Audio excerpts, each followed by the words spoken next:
What's going on, everybody? Welcome to another episode of Hollywood Already Did It, your weekly movie podcast showing you the trajectory of releases during COVID-19. So you'll see the world improve as we get closer and closer to weekly releases. None of us are going to theaters yet, so it's still direct to video.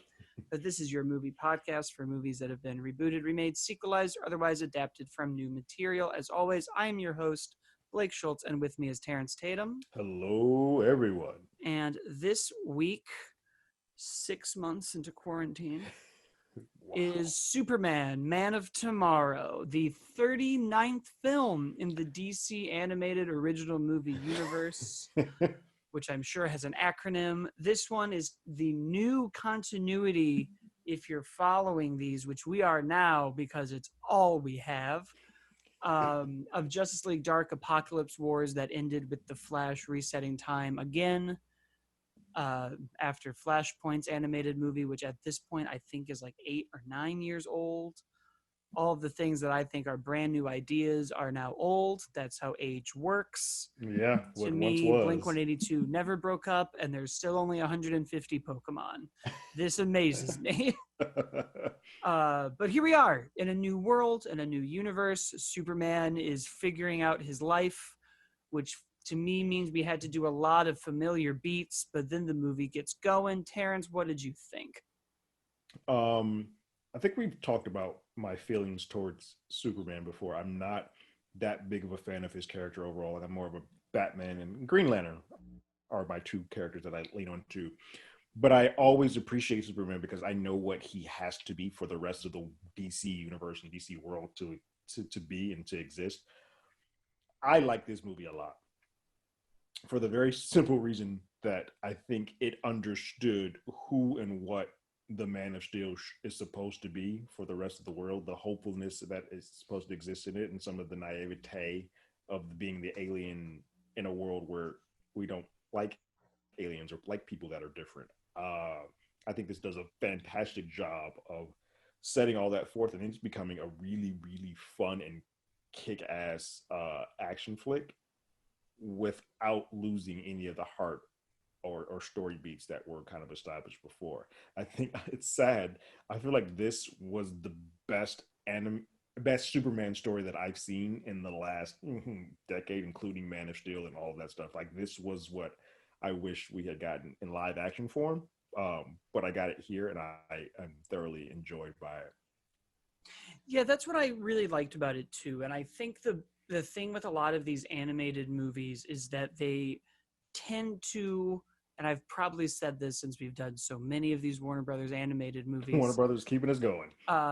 They tend to really get to the core of the character, and they tend to be able to cherry pick a lot of comic book moments and don't seem to get bogged down by the producer or even director chain of command in the live action movies that might demand for a darker Man of Steel or a darker Batman or a darker Darkness, or there's not really a like box office marketing tie-in to this. So I feel like they can do things like spend an entire first act on the farm. Yeah. And really get into his relationship with Pa and Ma Kent and the lessons they embedded in him. And we can watch him grow up in a way that doesn't really feel rushed. And they kind of almost gave us this coming of age story that I don't think we've had much in the movies. We get it in the comics, and we've seen it in the Man of Tomorrow run. I feel like Bendis's run kind of did it. The New 52 line kind of we've seen a lot of this kind of adolescent Superman before, where he's figuring himself out at the Daily Bugle and he's the Daily Planet. That's Spider-Man. Yeah. Always got Spider-Man in the back of my mind. But they really let us do that, and I think you're right. They kind of tackle without really hitting it this big theme of aliens and immigration and change and people coming. And when you do these bigger universe movies, there always has to be this moment where the world has changed. Mm-hmm. And in the MCU, it's when Iron Man says, I am Iron Man. And Right. then the world gets weirder and weirder with every movie. And here I feel like they did a cool thing in bringing several aliens at once and also implying that Batman's out doing his thing. Mm-hmm. I know that I think they just confirmed a Long Halloween animated movie, so that might tie in, and maybe we'll get a like Batman year, whatever it is, along with this Superman year one Right. ish, and that's how we'll do this new animated universe. But to show all of these different types of aliens, a Martian who's just in hiding and doing Mm-hmm. nothing, Saying, actively saying, don't show yourself. Like they're not ready for this.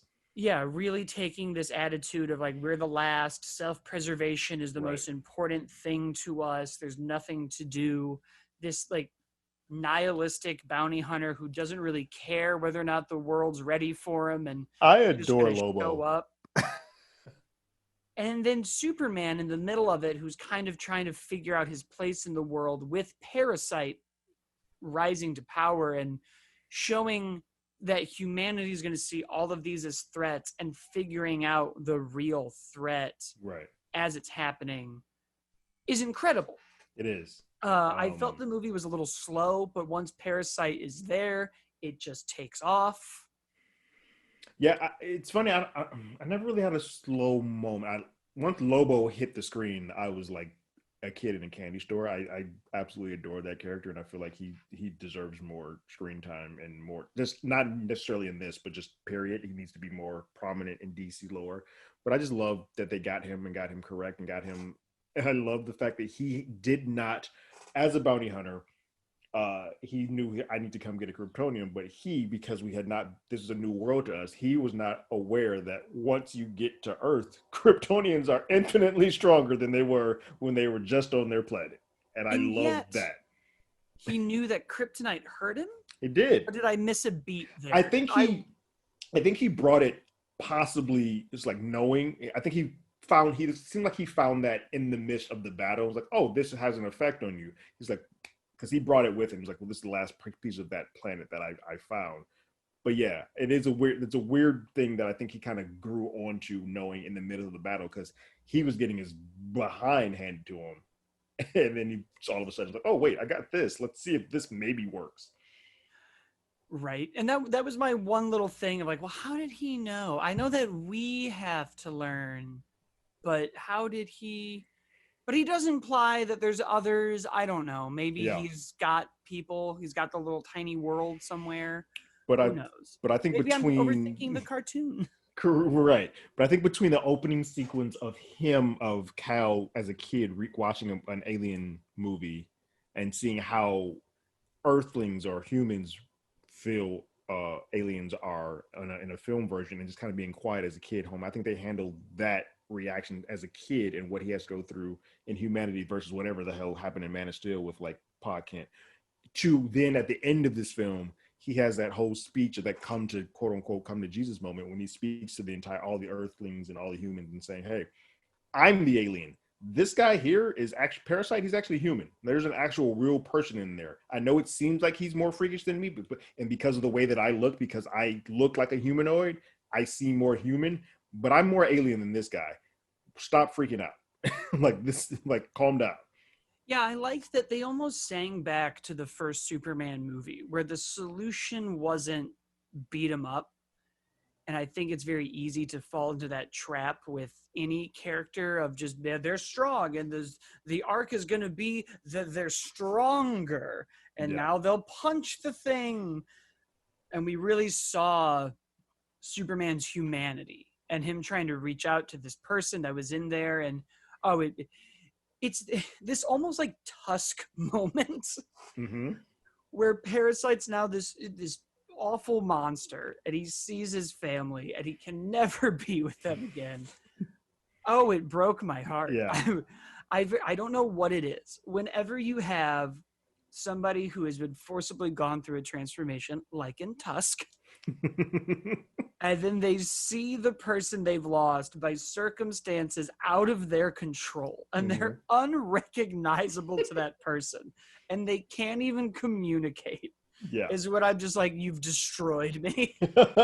Like this is the wheelhouse where you've just broken everything Oh, within me. there's just no solution to it. It's it over is for that it is person. very sad to see him, like, he'll break the coffee cup and his little girl just comes in screaming and he's just like, I gotta run. Like And he they does don't that stupid dinosaur smile like it's yeah. going to be okay. Like he doesn't have a mirror. He knows what he is. He was sucking down memories like they were Skittles when he was Yeah. fighting the Manhunter and Superman. Yeah. He We knows. also have to talk about, even though it seemed like he may not have come back, but if you put Lex on the board, he has to return in some form or another. I love that Lex is in full Lex mode in this. And he's out thinking, and it just shows you some of the naivete of Superman and how Kal-El has always been naive about a lot of people. But he puts a lot of trust into Lex, which we all know that that's a bad idea.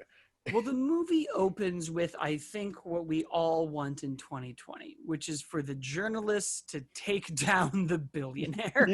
Yep. So the movie opens with Lois Lane, who goes on for the rest of the movie to be way more cutthroat than I was expecting her to be. Man. I Yeah. love it. I love it. I love it. I love the backdrop that this is probably closer to 2020 in their timeline. This isn't a time where the newspaper is king and Right. she is just fighting her hardest. Correct. And it's awesome. And when she pulls that out with Lex Luthor and there's just nothing he can do but go to prison, and you see the power in her and in her role in the world, taking down one of the biggest villains in DC, only for Superman to be like, it's fine. It's okay. I I need need him. someone smarter than me.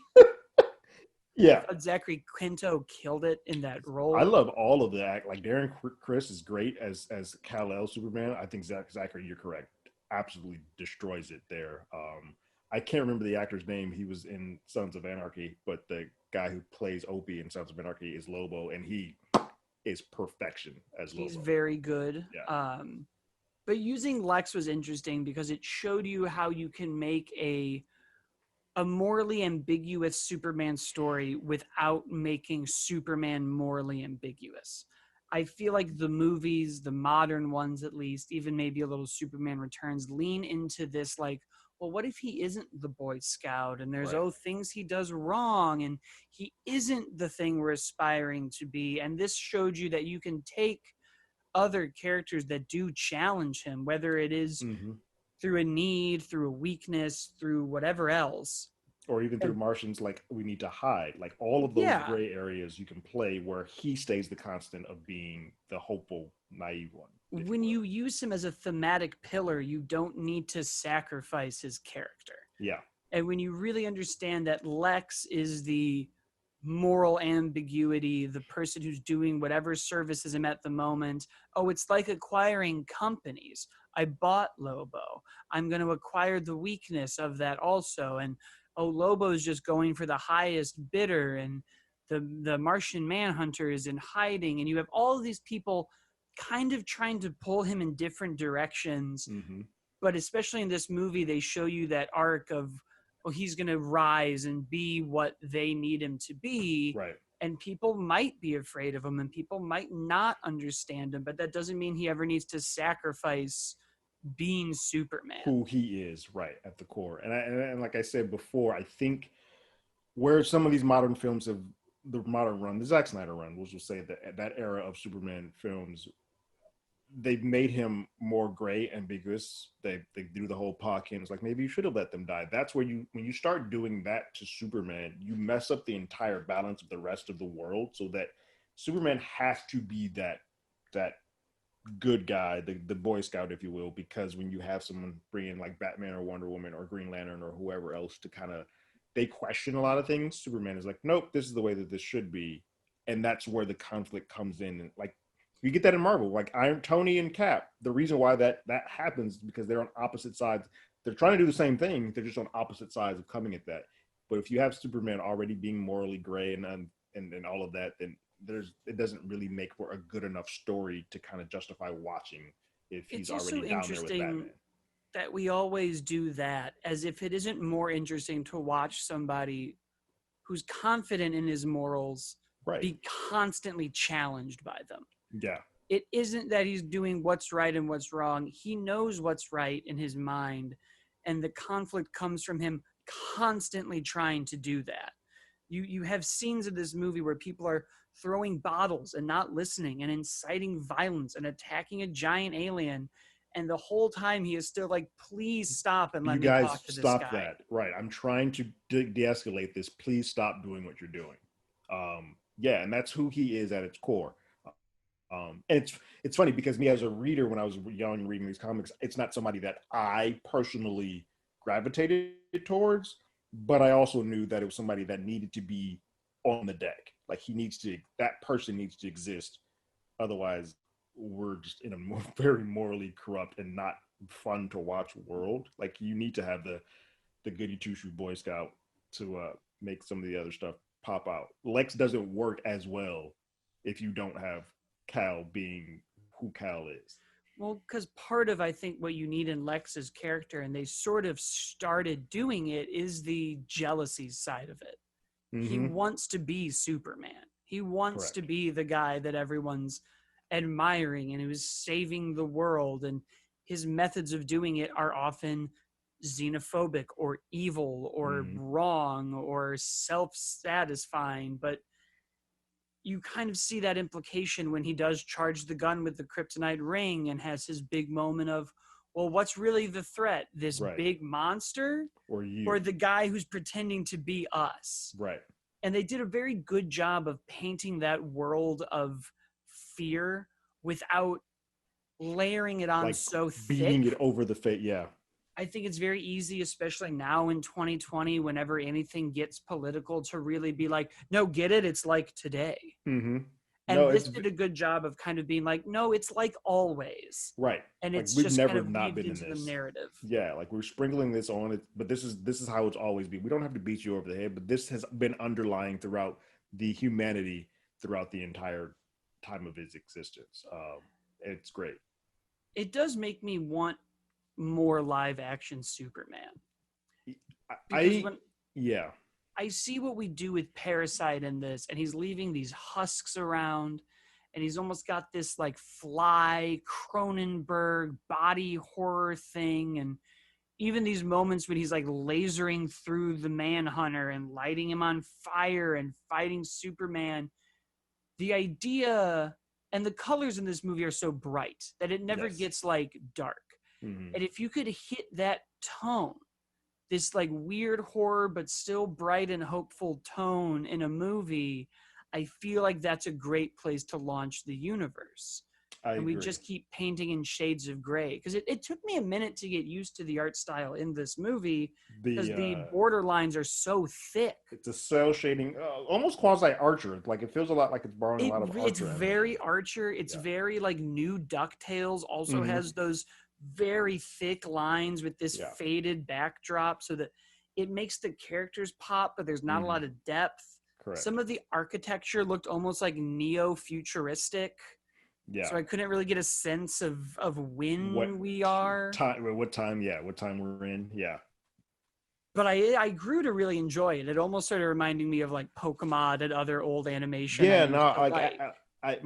my initial response was like, oh, I don't know if I dig this animation, but then as it went along, I was like, no, I'm in this. I'm in this, and I dig what you're doing. It's different. I love the voice animation.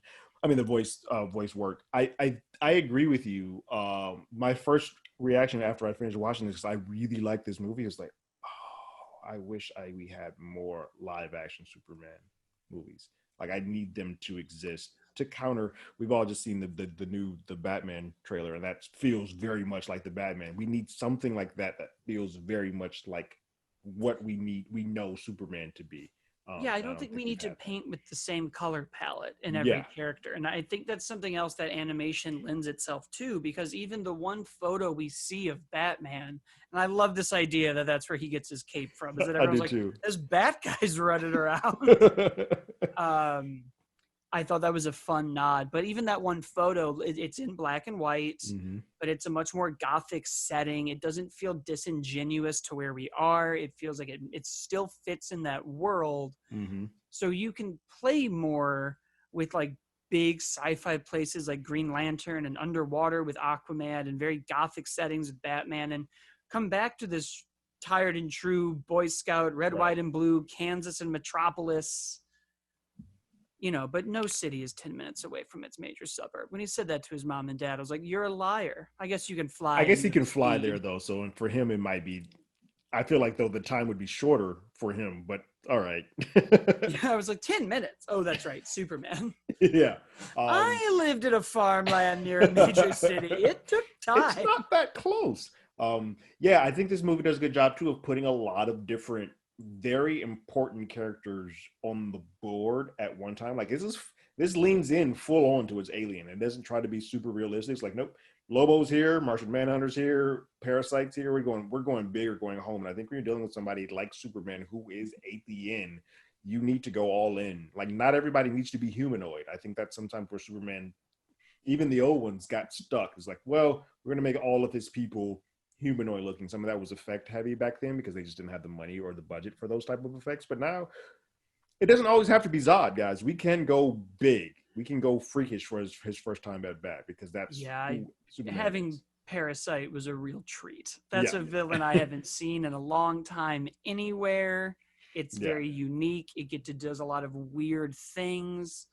I Yeah. always like that. We got this big kaiju battle at the end. We And did. all I thought was, I was like, the next time we destroy Metropolis in a movie, I want it to be this Godzilla sized threat. With him Why being haven't super we had a miniature Superman superhero trying to movie? go against this massive thing is Why haven't we yeah. done this in any? If there's a live action superhero movie where one person fights something the size of Godzilla, I want someone to remind me what it was because we haven't had it. And I now demand Fing Fang Foom from Marvel. I demand Parasite from DC. I want the big kaiju battles, and I want them to be fought against one person. Yeah. I agree. That's very much necessary. Like all of this from top to bottom, I was sitting here like, oh, I need this. I need this. And it doesn't seem like, which is so bizarre to me. It does not seem like there's a live action Superman on the books, which is bizarre to me because I would seem like the 1A to the 1B of Batman would be Superman, and they just don't Well, seem to that be first one actively is trying. still just one of the greatest superhero movies It of is. all time. It is, and they tried to chase that dragon a little bit with Superman Returns, and that did not work. And then we went completely opposite and kind of lost what works for Superman. But I think this feels like Tim Sheridan did a great job as a writer on this to kind of get the sweet spot of an origin story for Superman that kind of makes it more modern. It's still modern. It feels modern, but it still feels at the very heart like what Superman should be. Yeah, I'm curious to see where they go from here because now I'm not used to not having all of these movies I can binge. When I first got into the animated DC movies, they were just all there. You just burn through a bunch So I'm of them. used Yeah. to being able to have them and be like, and now this one. I guess Yeah. the next one is The Long Halloween. I think that got announced right before we recorded, or maybe towards the end of DC fandom this weekend. Um, so I could see them maybe putting that on and connecting it to here, and then we can get to a Justice League. Yeah. Because that's I, really, after Apocalypse, I am just hungry for like, more I now. want them back. Yeah, like I need that team together. Yeah, it's interesting. I feel like the big three that they always have to kind of establish those first. So we'll get Batman. I imagine somewhere in that Batman we'll have a connection to Diana and Wonder Woman, and those three need to be established before we kind of probably move on to anything else in that world. So it Although looks like, I just pulled it up. It looks like the next one is going to be, this was announced on August 12th. So what day is it? that This was was about announced like 9 days Wednesdays ago. ago. Yeah. Batman, the Soul of the Dragon, which will be the original story featuring Batman reuniting with his former classmates to face an enemy from his past. Produced by Bruce Timm. Okay. That'll be early 2021. Oh, nice. Then Justice Society World War II, which was announced during the Man of Tomorrow panel yesterday. Got it. and then The Long Halloween will be a 2-part similar to the Dark Knight Returns and Death of Superman movies, and will be separate from the DC movie universe. It's the only one that says it's going to be separate. So we might go So it Soul of sounds the like all Dragon yeah. and then Justice Society, which I would love. It sounds like that Batman Soul the Dragon one was probably going to be the connector, and then that other one is probably sounds like a prequel more so Well, than if it's going to be the World War Society, I II. Yeah, imagine that we'll get Dr. Fate yeah, and yeah. all these other great characters that it seems like they're getting on the board, because Black Adam is also going to Yes. introduce all these people. Yeah, I do love I that think they also are still Stargirl would be involved. Stargirl will probably be in there. I do love that they're also still actively doing these one-offs too. Like, all right, every now and then we're going to do our own thing on the side because the animation we can kind of do whatever we want to, and that's how comics always do. Like, yeah, there might be a main storyline going, but every once in a while we're going to do a novel over here or a graphic moment on this side that doesn't really affect anything else that you're doing. Yeah, and they're always high quality. I think really the only one I haven't cared for is the Deathstroke one we It's did. the CWC. Yeah, that one is the only one I was like, I don't know if this should fit in the same wheelhouse as the rest of these. Oh, well, the Batman is going to be set in the 1970s. The dragon The one? Soul of the Dragon. Interesting. Well, then if This that's looks connected, then they're saying that Batman that he has a photo of is quite older than our Superman. Michael J. White's going to be back. Well, this just sounds awesome. Interesting. So who knows then? We've got a lot of great stuff to look forward to. Yeah. I really liked this movie. I'm excited to see what they do next with this universe. All 4 of those sound great. It does. They do. It's a weird thing. This movie got me more excited to see future Superman stuff too. Like, I'm now kind of like, all right, I had guys, been jonesing for some let's good get some Superman Superman. out there. I had Yeah. been jonesing for it. So I think that's our show, unless you have more to add. No, I just think you should check this one out, guys. I really do. It's well worth your time. That's it. Leave us a review on iTunes. You can follow us on Hollywood Already Did It on Facebook and Twitter and Instagram. I'm at As Always Blake, and Terrence is at Terrence Tatum.